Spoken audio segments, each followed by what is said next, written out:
तो जैसे कि दोस्तों आप तमाम लोगों को ये बात मालूम होगा कि झारखंड विधानसभा चुनाव संपन्न होते ही शपथ ग्रहण समारोह भी संपन्न हो चुका है, ख़त्म हो चुका है और तमाम जितने भी लास्ट में बचे हुए विधायक लोग थे वो माननीय विधायक लोगों की भी शपथ जो है वो हो चुकी है, वो लोग ले चुके हैं। इस बीच टाइगर जयराम कुमार महतो माननीय विधायक जी का वीडियो मैं आप लोगों को दिखाने वाला हूं। उसके बाद और भी कई सारे विधायक हैं जो विधानसभा के बाहर निकलते ही कुछ सवालात किए गए हैं और उनका जवाबात आप लोगों को जानना ज़रूरी है दोस्तों, और वो क्या दिए हैं वो भी आपको मालूम होना चाहिए। देखिए, विधानसभा चुनाव का दोस्तों सत्र शुरू हो चुका है और 2 दिन चला। फर्स्ट दिन शपथ ग्रहण समारोह हुआ, दूसरे दिन में जो है वो अध्यक्ष रविंद्रनाथ महतो जी जो स्पीकर साहब हैं तो उनका जो है वो चुनाव हुआ और फिर से वो पधार चुके हैं, यानी कि फिर से वो स्पीकर बन चुके हैं, कुर्सी पर बैठ चुके हैं। इस बीच अब सत्र का कब जो है वो शुरुआत होती है, बातचीत को लेकर के, मुद्दों को लेकर के, वो आगे आपको मालूम चलेगा। लेकिन इस बीच टाइगर जयराम कुमार महतो ने ये क्या ऐलान कर दिए हैं कि हम जो है वो सरकार बनने के लिए जा रहे हैं। आखिर में ये बात जो है वो उन्होंने जो बोले हैं सरकार बनने को लेकर के, तो ये बोलने के पीछे के जो है वो पीछे का आखिर में मकसद क्या है, वो किस लिए बोले हैं, क्यों बोले हैं, तमाम तरह बातें हम तफसीलात आप लोगों के सामने रखने वाले हैं। आपसे हम अदबन गुजारिश करते हैं कि इस वीडियो को आप आखिर तक ज़रूर देखें। वीडियो को देखने के साथ साथ लाइक भी करते रहें और शेयर भी ज़रूर करते रहें और कमेंट करके बताते रहें कि मेरी वीडियोस आप लोगों को कैसी लगती है। क्या इसी तरीके से मज़ीद और भी वीडियो मैं आप लोगों के सामने लाऊं और मुद्दों पर बात करूं, तो आप नीचे कमेंट कर ज़रूर बताएं। आप लोगों के सामने ये वीडियो है, एक एक करके वीडियो आप देखते जाएँ और आप जो है वो उसके बारे में क्या कहना चाहेंगे वो भी आप लोगों को ज़रूर बताएं। वीडियो देखें दोस्तों। या तो आप सावधान रहिए या तो फिर हम ना रहे उसकी दुआ करें। आज विधायक हैं, कल सरकार में आएंगे, उस समय जयराम महतो को, हालांकि विधायक तो कई सदन से बाहर निकल रहे थे, लेकिन मुख्यमंत्री भी निकले होंगे, लेकिन जब जयराम महतो बाहर निकल रहे हैं, मतलब चाहे वो नेशनल मीडिया हो, सोशल मीडिया हो, एकाएक कैमरा घूम जा रहा है। वो जो नहीं होता है फूफा का जो रोल होता है ना शादी ब्याह में, कि भले उसको जिम्मेवारी पूरी मिली ना हो, लेकिन वो सबसे बड़ा चाहता है कि हमें सबसे बड़ा जिम्मेवार व्यक्ति है। वही स्थिति है में से एक हैं और मैं समझता हूं कि हाउस में उसमें अगर सबसे ज़्यादा ऑर्गेनाइजेशनल एक्सपीरियंस अगर किसी को होगा तो वो मुझ में है। अच्छा, इसीलिए अभी से कुछ टिप्पणी भी नहीं करना है, लेकिन पूरा उम्मीद है कि सुचारू रूप से चलेगा विधानसभा। मंत्री थे, पेयजल मंत्री थे, वो क्या लगता है पेयजल की जो योजनाएं थी चाहे केंद्र की हो, क्या पूरी तरह से पूरा कर पाए हो, नहीं कर पाए? देखिए, पेयजल मंत्री नहीं थे, रुपया कमाऊ मंत्री थे। हम तो करना चाह रहे हैं। अब भाई आपके पास कोई मुद्दे नहीं है तो जालीदार आप बात कर लीजिए, जालीदार टोपी की बात कर ली, उसे सस्ता बोलिए, आपका क्या हो सकता है। उम्मीद है कि जिस तरह से पूरे 5 साल सरकार ने काम किया और उसकी वजह से पुनः प्रचंड बहुमत के साथ सरकार आई है, तो इस बार पूरे 5 साल सरकार फिर से अच्छा से काम करेंगे। नमस्कार, SMP न्यूज़ में आप सभी का स्वागत है। इस वक्त मौजूद हैं हम झारखंड विधानसभा में। जैसा कि आप सभी को पता है, विधानसभा का सत्र चल रहा है। षष्ठम विधानसभा सत्र का आज दूसरा दिन था और आज यूँ कहे तो विधानसभा अध्यक्ष का चुनाव हुआ। सर्वसम्मति से विधानसभा अध्यक्ष रविंद्रनाथ महतो को चुन लिया गया है और इस दरमियान क्या कुछ अंदर सदन में बातें हुई, SMP न्यूज़ ने आपको तमाम तस्वीरों से लाइव अवगत कराया है। लेकिन इस सदन समापन के बाद जब स्थगित हुआ तो उसके बाद जब विधायक सभी बाहर निकले तो उन्होंने क्या कुछ कहा है हम आगे बात करेंगे। लेकिन इस पर मुख्यतः यदि हम देखा जाए तो डुमरी के विधायक जयराम कुमार महतो ने आज एक बार फिर से बड़ी बात कह दी है। तमाम बातों से आइए आपको अवगत कराते हैं और किसने क्या कहा सुनते हैं। टाइगर जयराम महतो यूँ कहें तो डुमरी के विधायक हमारे साथ है इस वक्त। क्या कहिएगा, दूसरा दिन आज? जी, आज दूसरा दिन माननीय अध्यक्ष महोदय का चुनाव था और रविंद्रनाथ महतो जी सर्वसम्मति से अध्यक्ष चुने गए। मैंने उनको बधाई दिया, सबने सदन ने उनको बधाई दिया और बधाइयों के बीच जो हम लोग को संबोधन का अवसर मिला था उसमें 2 विषय को मैंने रखा, CGL JSSC और प्रवासी मजदूर जो हमारे कैमरून में फंसे हुए हैं, उन 2 विषय को, क्योंकि समय का अभाव था आज। तो उन 2 विषयों को मैंने रखा है। आगे भविष्य में जब जब मौका मिलेगा विषयों का भरमार रहेगा। और ये भी मैंने कहा कि जो विषय सदन में उठते हैं उन पर कार्रवाई होनी चाहिए, नहीं तो सदन की गरिमा पर सवाल होगा। ये सबसे बड़ा बात है। लेकिन यदि हम बात करें सदन से थोड़ा सा बाहर का, लोग चर्चा कर रहे हैं कि जयराम महतो अब विधायक बन चुके हैं और ऐसे में लोगों को धमका रहे हैं। नहीं, धमकाना हमारा कोई शौक नहीं है। हम तो जितने भी अभी बहुत सारे पुलिसकर्मी मिले तो उनको हम बोले कि अरे भाई दादा भैया हैं, अब हम छोटा हैं तो भाई बोल के बुलाइए, बस प्रोटोकॉल में जब मिलेंगे तो माननीय बोलिए विधायक जी। तो वो हमारा व्यवहार नहीं है, ये व्यवहार अगले पे डिपेंड करता है। अब वो 10,000 रुपए घुस लेके बैठा है, काम नहीं कर रहा है, वो रो रहा है हमारे सामने आके, हम उसको फोन करते हैं, फोन नहीं उठाते, दूसरा फोन से करते उठा लेता है, तो स्वाभाविक थोड़ा सा प्रतिक्रिया हो जाती है। तो लेकिन यदि जो अधिकारी पदाधिकारी यदि आपके क्षेत्र में जो काम नहीं कर रहे हैं या अन्य क्षेत्रों में भी यदि विधायक जयराम कुमार महतो के पास वो चीज यदि बातें सामने आती है तो क्या वैसे लोग थोड़ा सा सावधान रहें? देखिए, सावधान रहने की आवश्यकता है। या तो आप सावधान रहिए या तो फिर हम ना रहे उसकी दुआ करें। आज विधायक हैं, कल सरकार में आएंगे, उस समय जो जनता को लूटने का कार्य करेंगे वो नापे जाएंगे। यही तो इसलिए अपनी इस कार्यशैली को सुधारे ना भाई, मिलके काम करेंगे। बिल्कुल, हम तो बोलते हैं कि सिर्फ प्रोटोकॉल रहेगा उस समय हमको विधायक बोलिए, नहीं तो आप एकदम रिश्ते नाते के साथ बोलिए, छोटा है तो छोटा भाई बोल के बोलिए। तो ये हमारा व्यवहार अगले वाले पे डिपेंड करता है। सामने अभी एक विषय आया था कुछ दिन पहले, आप एक बाइट दिए थे। देखिए, नहीं, लोगों ने कुछ तुलना किया था तो हमने वही कहा कि मटेरियल तो हम डायरेक्ट राज्य के एक फेस वैल्यू के रूप में आए हैं, तो ये तो किसी से छुपा नहीं है। 7% लोगों ने पसंद भी किया है, 7% मायने हैं। जयराम महतो को हालांकि विधायक तो कई सदन से बाहर निकल रहे थे, आज मैं भी सदन में था, लेकिन मुख्यमंत्री भी निकले होंगे, लेकिन जब जयराम महतो बाहर निकल रहे हैं, मतलब चाहे वो नेशनल मीडिया हो, सोशल मीडिया हो, एकाएक कैमरा घूम जा रहा है सभी विधायकों को छोड़ के। देखिए, अब ये तो सबका प्रेम है और सबकी दुआ है। कुछ तो कारण होगा भाई, ऐसा क्या आपने कर दिया है? कहीं कोई बड़ा चुंबक तो नहीं लगा दिया कि सभी कैमरा को अपनी तरफ खींच रहे हैं? चुंबक नहीं, अभी राज्य के लोग मुझे सुनना पसंद करते हैं। सुनना इसलिए पसंद करते हैं क्योंकि मैं स्पष्ट बात करता हूं, छल कपट की बात नहीं करता हूं, जो मुंह में आता है, जो दिल में आता है हम कह देते हैं, जेन्युइन बात करते हैं। तो इसलिए राज्य के लोग हमें सुनना चाहते हैं, तो जाहिर सी बात है मीडिया भी चाहती है कि राज्य जो सुनना चाहता है उसको पहुंचाए उन तक। तो यही कारण है, जीत पक्की है। यही कारण था। ठीक है, इनको भी डिस्टर्ब नहीं करेंगे हम। और इस वक्त आप ये देख सकते हैं, जैसा कि हम लोग बात कर रहे थे, और सेल्फी का दौर जारी है, ये तस्वीरों में आप देख सकते हैं। और किस तरह से लगातार ये पुलिसकर्मी यहाँ भी आप देख सकते हैं, ये सभी अब इनको सुनने के लिए जब हम बात कर रहे थे तो यहाँ ये पहुँच गए हैं। तो खैर, लगातार विधानसभा का सत्र अभी चल रहा है और जो बातें होगी एसएमपी न्यूज़ आप तक वो खबर, तमाम खबरों को आप तक लाते रहेगा। देखिए, बहुत महत्वपूर्ण विषय आज था और स्पीकर का चयन होना और उसमें सभी दलों का समर्थन मिलना, निश्चित तौर पर ये नई परिपाटी की शुरुआत हुई है, जहाँ पे लोगों ने जनमत को हाउस के बाहर तो माना ही, लेकिन साथ में हाउस के अंदर भी माना। आमतौर पर लोग हाउस के अंदर ये बात नहीं मानते।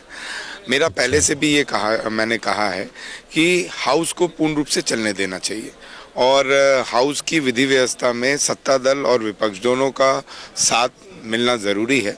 और आज जिस तरीके से विपक्ष ने इस बात को माना है कि बहुमत सत्ता दल के पास है, और निश्चित तौर पर खाली बहुमत के आधार पर नहीं, जिस तरीके से हम लोग ने पिछला कालखंड हम लोग ने देखा है स्पीकर साहब का, और जिस त्वरित गति से उन्होंने हाउस को चलाने में अपनी भूमिका निभाई है, विपक्ष के वॉकआउट होने के बाद भी पूरे हाउस को उन्होंने लंबे समय तक चलाने की कोशिश की है। मैं समझता हूँ उनकी कुशल नेतृत्व और उनका जो व्यक्तित्व है उसके आधार पर उनका चयन हुआ है, जिसमें सभी ने उनको समर्थन दिया। सवाल है कि जिस तरह से एक उम्मीद था कि एक टर्म का आपका हो चुका था, दूसरे टर्म में आपको मंत्री बनाया जाए, वो उम्मीद कहीं टूटती नजर आई। देखिए, ऐसा नहीं है, हम लोग पार्टी के सीनियर कार्यकर्ताओं में से एक हैं और मैं समझता हूं कि हाउस में जो कांग्रेस पार्टी के सदस्य हैं उसमें अगर सबसे ज़्यादा ऑर्गेनाइजेशनल एक्सपीरियंस अगर किसी को होगा तो वो मुझ में है, क्योंकि मैं NSY से, यूथ कांग्रेस से, इंटक से आकर आज विधायक बना हूँ। और उससे बड़ी बात, राजेंद्र बाबू के साथ मुझे 20 साल काम करने का अनुभव है। तो हम इतना ही जानते हैं कि हमारा जो निर्णय होता है वो दिल्ली से होता है और हमारे अध्यक्ष लेते हैं और अध्यक्ष के निर्णय को हम सब मानते हैं, उसको सलाम करते हैं। आगे भी जो निर्णय होगा उसको हम पालन करने का काम करें। आपसे बाद में आई, उसके बाद उन्हें मंत्री पद मिला है। देखिए, कुछ ना कुछ निर्णय भौगोलिक स्थिति पर भी होता है, क्षेत्रवाद पे भी होता है। हमारा कोलांचल, आप ये कह सकते हैं कि उत्तरी छोटा नागपुर कांग्रेस का मजबूत गढ़ रहा है, क्योंकि वहाँ पर इंटक की भूमिका बहुत बड़ी है और इंटक की भूमिका सरकार रहे या ना रहे उससे कोई फर्क नहीं पड़ता है। यूनियन का और मजदूरों की जो भूमिका है वो कांग्रेस की तरफ जाती है। तो निश्चित तौर पर आपको पलामू परिमंडल और दक्षिणी छोटा नागपुर को मजबूत करने के लिए शिल्पी जी का चयन होना निश्चित तौर पर कोई बड़ी बात नहीं है। आने वाले समय में पार्टी जो आगे जिम्मेवारी देगी उसको हम निभाने का काम करेंगे। देखिए, अभी तो चलने दिया जाए। पहले 5 साल हम लोग देख चुके हैं, फिर अभी 5 साल है। अच्छा। इसीलिए अभी से कुछ टिप्पा टिप्पणी नहीं करना है, लेकिन पूरा उम्मीद है कि सुचारू रूप से चलेगा विधानसभा। दादा, नेता प्रतिपक्ष को लेकर वो 12 तारीख के बाद हम लोग फिर विधायक आप लोग बताएंगे कौन नेता प्रतिपक्ष हो रहा है। आपको भी जिम्मेदारी मिल सकती है, ऐसे में आप तैयार हैं? देखिए, अभी तक तो हम सोचा नहीं है, देखेंगे। चले। नहीं, ऐसा कोई बात नहीं है। चले। नहीं, हम घर आपसी नहीं करेंगे। नहीं। ठाकुर जी को हरा करके फिर एक बार सदन में पहुंचे। यूँ कहें तो मंत्री जी को हरा करके पहुंचे हैं सदन में। नहीं, ये देखिए, उनको गांव घर में एक्सीडेंटल विधायक कहा जाता है गढ़वा में। अनफॉर्चुनेटली वो चुनाव जीत गए और झूठ की पराकाष्ठा, इतना गलत वादा, झूठा वादा, लोगों को चीट करके। और गढ़वा वैसे भी आपको पता है देश के 20 गरीब जिला में गढ़वा भी है। लोग भोले भाले हैं, इनोसेंट, सीधे साधे लोग हैं। 2 बार तो उनका हम ही जमानत जब्त कराए थे, 9-14 में। 19 में बड़े बड़े घोषणा, बड़े बड़े ढकोसला उन्होंने किया। 5,000 महीना बीए के साथ। छोड़िए, उस पर मैं ज़्यादा नहीं जाऊँगा।